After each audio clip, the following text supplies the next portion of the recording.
Isaiah 46, verse 9 to 10. I will read. You follow with your eyes. Verse 9. Remember the former things of old. For I am God, and there is there is none else. I am God, and there is none like me. Verse 10. Declaring the end from the beginning, and from the ancient times, the things that are not yet done, saying, my counsel shall stand, and I will do all my pleasure. Shall we pray? Our Father, thank you for this great opportunity. Thank you for Pastor John allowing to us to preach, and thank you for your protection and guidance. In Jesus' name we pray, amen. Our title, I took from verse 9, very long title. I am God, and there's none else. I am God, there is none like me. These verses reminds us that God is sovereign over both the ending year and the coming year. We all know that tonight is the last day of 2025, and maybe few hours we will celebrate and we will come the New Year's. No? So all of us that God showered us blessings, right?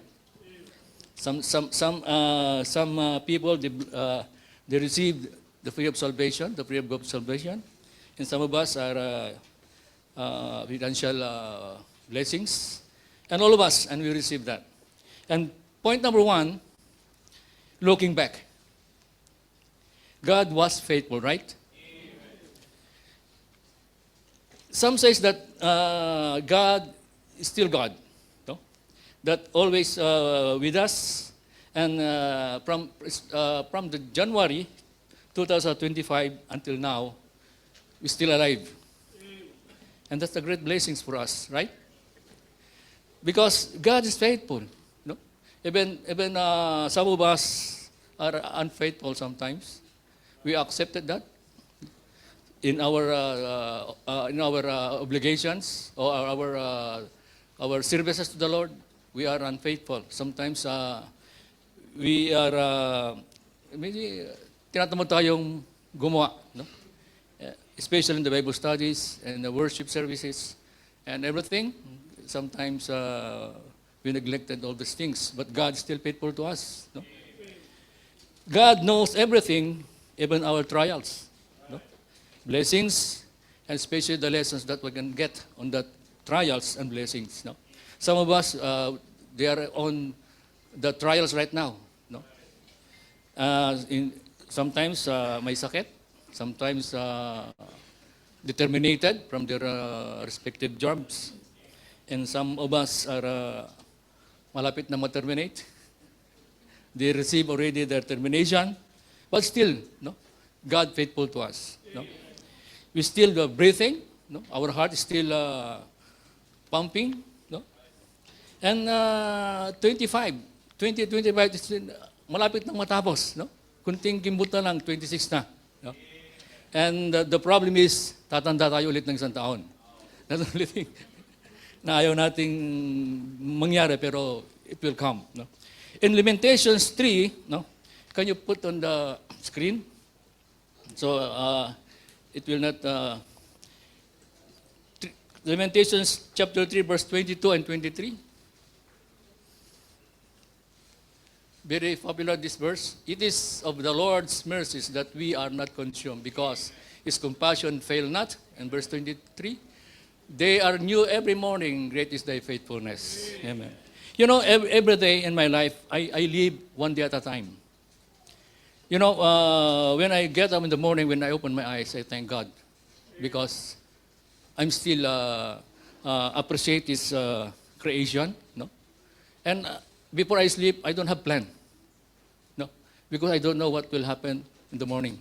Otherwise, the parents of my, yung mga hinatid ko sa school, magte-text sila, Tito Mar, maaga tayo bukas. Then, I will send them messages that we need to go early in the school in the morning. But, sa akin, no, I give to the Lord. No?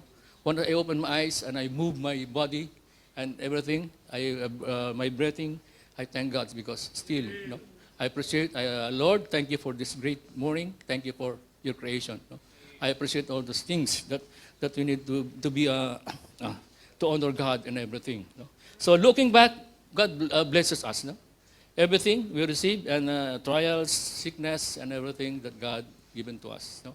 Magpasalamat tayo at until now, some of us like my brother, no, passed away last December 27. When I went to vacation, I talked to him and said, Kuya, kainin mo na yung gusto mo. Kasi diet pa siya eh. Pero nakita ko na yung kanyang itsura, nade-deteriorate na siya because of, sabi ko, kainin mo na gusto mo. Sabi niya, ayaw ko pa, gusto ko pang mag-booking. Sabi ko, no, eat everything. Then last 2 days, I received that hindi na siya kumakain, hindi na siya natutulog. And then, suddenly, after 1 day, my sister told me, he's passed away. Then, I have peace of mind. Peace in my heart. Because before I leave, Kuya, sabi ko, all your properties, monies, it's nothing. You will leave these things. But secure your eternity. And because I told him, if you're not still sure that you're not yet saved, please, sabi ko, humble yourself to the Lord, believe in Him, trust in Him, and accept Him. And I give this Romans road to him, so that in any moment that mayroon siyang doubt, and he will again go back to the Lord Jesus Christ. And that's the blessing, because I have peace of mind, I have peace in my heart. And that's the first point, looking back, God was faithful to all of us. Number 2, the lesson is that if God brought us through this year, He will carry us into the next. Amen? Number 2, only 2 points, because already looking ahead. God is already there, right? Year 2026 is unknown to us, but known to God. No? God declares, according to the verse 10, declaring the end from the beginning and from the ancient times, that the things that are not yet done. God declares the end from the beginning. No? He knows everything from the first minute of 2026 until the last minute of the 2006. God knows what will happen to us, right? And can you open on the Proverbs 69? Can you put on the screen? Proverbs 16:29.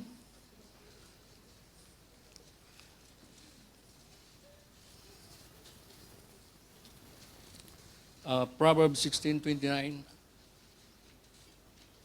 16:9. A man's heart deviseth his way, but the Lord directed his steps. Amen? So the Lord, ang ating Panginoon ay laging, is always there, waiting for us. No? His plan is great. No? Even we don't know His plan, but we need to trust Him. 2026 is malapit nang makita, but God, the plan of God is already there. He prepared already the plans for our life. No? So, listen, we don't need to fear the future when God already there and controls it. No? God controls everything, and He prepared everything. No? To close this, we have 3 letters. No? TLS, true love and sacrifice. Hindi po ganun. T, no? Trust God plans in your life. God says in verse 9, remember the former things of old, for I am God, and there is none else.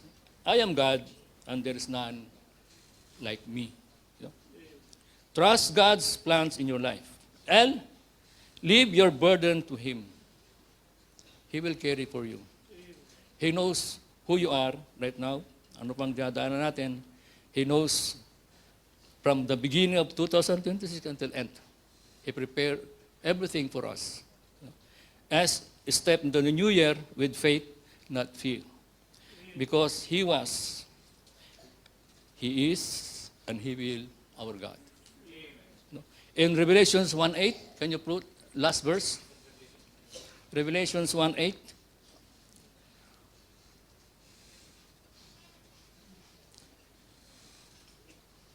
Okay. I am Alpha and Omega, the beginning and the ending, saith the Lord, which is, and which was, and which is to come, the Almighty. No? So He is the beginning, He is the end. And we start a new year in our life. We need to step on this faith, not fear. So don't bother about 2026 because He prepared everything for us. And then the last point that I want to emphasize here, that God, there's none else. No, there is none like Him. Only God can do them. Amen. Thank you.